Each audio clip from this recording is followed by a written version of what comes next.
So Ludo, you're going to be working with an internationally celebrated artist that a lot of Seattleites might know is right here among us, a fellow by the name of Trimpin.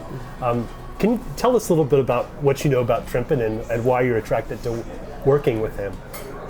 Well, I think first of all, I'm not sure that many people in Seattle really are aware that such a genius is in town, because that's who he is for me. And I suppose to somebody maybe going because they saw this interview or read something about Trimpin and the Seattle Symphony collaboration, so they're maybe in Benaroya Hall for the first time, and it's such a lesson in creativity. It's like that's an expression that I didn't even think was possible.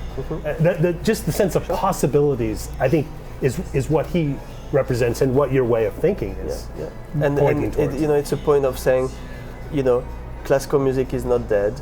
There's exciting stuff going on into the concert halls, and this is just demonstration of that. In terms of, again, an artist in our midst of this caliber of Trimpin working with the Seattle Symphony in a way that he's never collaborated before, and in a way that the orchestras never collaborated before.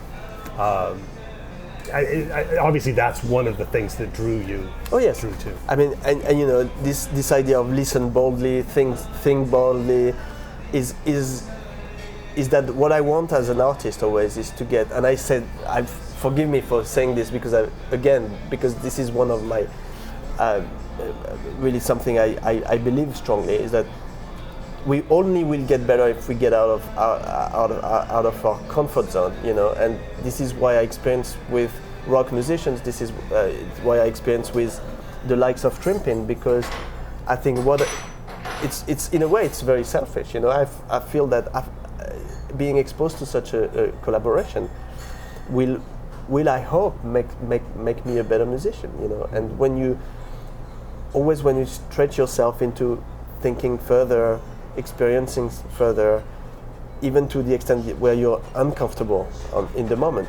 When you come back to something that you're comfortable with, I don't know how to explain it, but it's like you've added a layer, and so those kind of collaborations for me are very important in that sense as well, where I can feel I can provide to my orchestra, to the musicians that work with me, that opportunity to get a little bit out of our comfort zone. Yeah.